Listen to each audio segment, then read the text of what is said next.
I want to take a moment and to thank Father Charles Durante and the staff of St. Thomas Aquinas Cathedral for hosting us for today's Right to Life Mass. Thank you all very much for your hospitality. I also want to recognize as we celebrate this Mass, many of the people who have been so actively involved in protecting and promoting human life in all of its stages.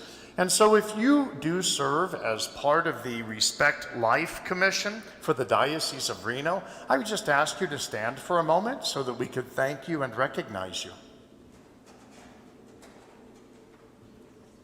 Thank you.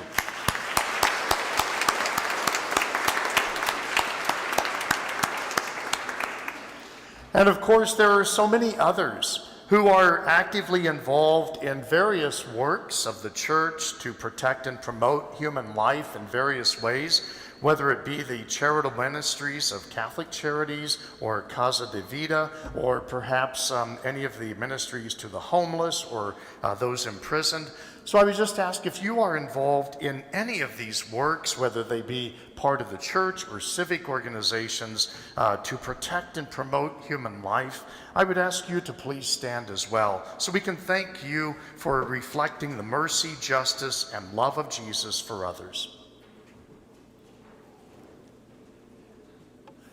Thank you.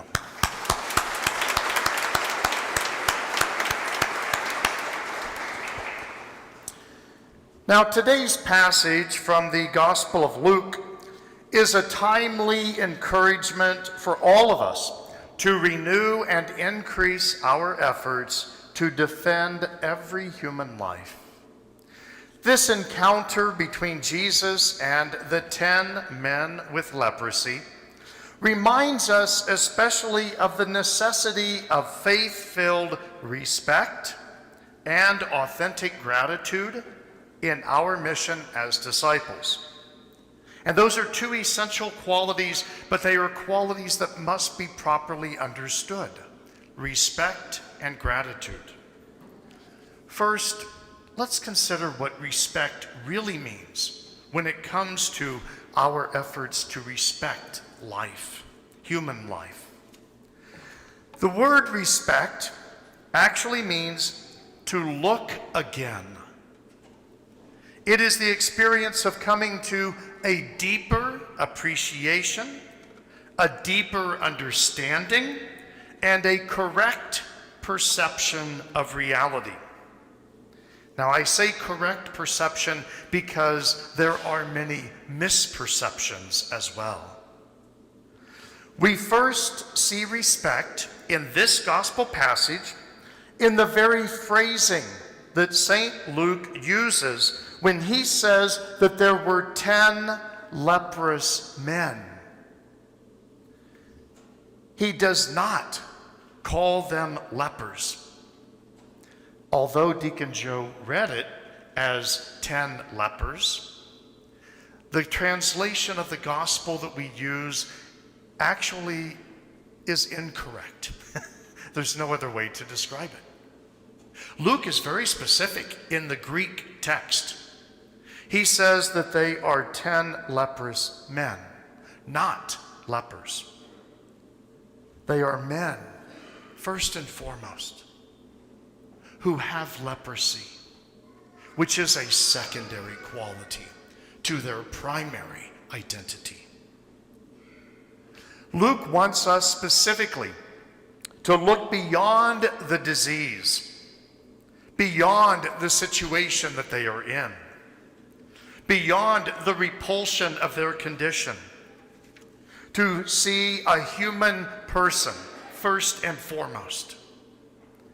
And only when we see and value the human person can we then properly respond to their illness, to their distress, or any other secondary condition of their existence.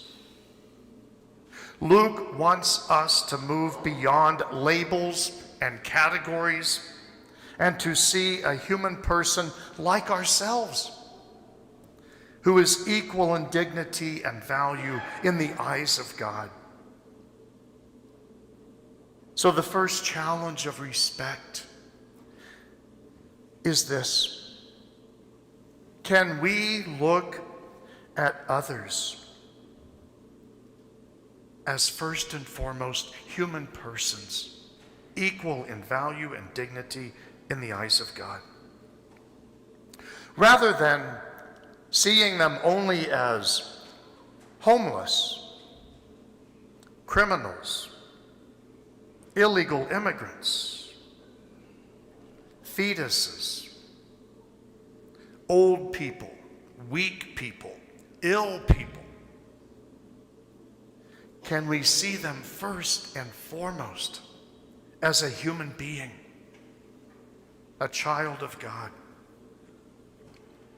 Because that respect is the foundation for everything that we do to protect and promote their life. The second way in which we see respect in this gospel passage is when we are told that Jesus sees the 10 men. Now, when Jesus sees them, the Greek text implies it's much more than just physical sight. It's not that Jesus looks out and notices them. Oh, look, over there's 10 men with leprosy. No, it is seeing them with profound insight, seeing into the depth of their suffering and their alienation. It means that Jesus understood them with empathy, and because of that empathy, the Lord had compassion on them. In the ancient world, to have leprosy meant more than just being ill. It meant that you were excluded from your home, your family, your society. Remember that these diseases were considered to be part of God's punishment for sinners. So leprosy also meant religious alienation as well. Lepers banded together for mutual protection and survival because they lived in the wilderness, exposed to the elements and begging for their everyday need. What kind of life is that? Jesus saw beyond their repulsive condition. He saw their distress, their suffering, their sorrow. Jesus saw their alienation from God and others, and he understood. Because of that respect for them that Jesus had in seeing them, our Lord cared for them and healed them. He was not just curing an illness. He was restoring them to life and fullness of relationship with God and others. That's what respect does. It cares for others not as a problem to be solved, but as a person to be restored to wholeness and fullness of relationship. That's powerful respect. And lastly, we see true respect in the Samaritan who saw that he was healed and who realized it was a gift from the hand of God in Jesus. Again, the translation of the gospel that we just read said that the Samaritan realized he had been healed. That's not correct. He saw it. He had the ability to see it with insight and understanding, the same way in which Jesus saw him. Now, all 10 of those leprous men, all 10 of them knew that they had been healed, but only one had the respect to be able to see it as it truly was, the action of God. The others probably thought that it was something of their own doing, or an accident of nature, or just the course of the illness. They needed to look again because they were missing the reality. They needed to look deeper to see Jesus as the source of that grace. We need that same respect to see the hand of God working through us, lest our respect life efforts become our own personal cause rather than a participation in God's great justice and mercy for every human person. There is a profoundly different quality when we see the hand of God working through us. When we have that respect, that ability to see ourselves participating in God's work, then we become humble. We become grateful. We become joyful. We become selfless, generous, committed, and persevering. Nothing will stop us because it's not our work. It's God's work. In short, we become a more authentic reflection of God to those whom we serve. And that authenticity, that respect, is what allows others to come to know the love of God through us. And second, I invite us to consider the gratitude that is expressed in the healed Samaritan. Now, after recognizing that he had been healed by God, he returns to Jesus and falls at the feet of the Lord. Now, that means that he is taking the gift of his restored life and he is offering it to Jesus to be placed at the Lord's service. He didn't just come back and say, "Hey, thanks for that. I really appreciate it," and then walk off to use his gift according to his own will. Rather, he offers it to Jesus to be guided and directed according to the Lord's will. Now, that's a powerful statement of what authentic, faith-filled gratitude really looks like. That's the gratitude that should motivate us in our respect life efforts. It's the gratitude by which we realize that God has given each one of us the gift of life in this time and in this place for a reason.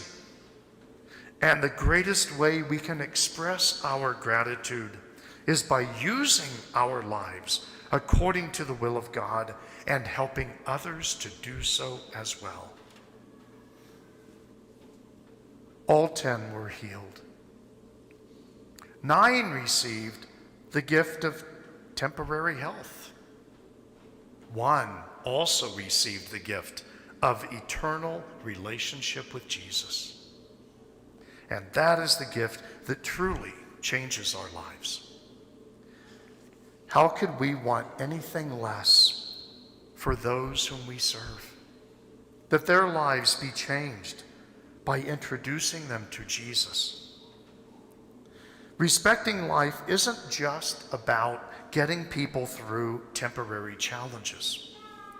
It's about helping others to recognize the invitation to divine relationship in every grace-filled moment, especially moments when tragedies and distress are turned into manifestations of mercy, love, compassion, care, and life. Our Respect Life works are not just human efforts. They are holy efforts when we lead others to place their lives at the feet of Jesus, even as we have done in our own expression of gratitude and discipleship. So I invite for you to think about those two essential qualities, respect and gratitude. The two greatest faith-filled motivations for all of us who seek to protect and promote human life. May those qualities be clearly visible in everything that we say and do.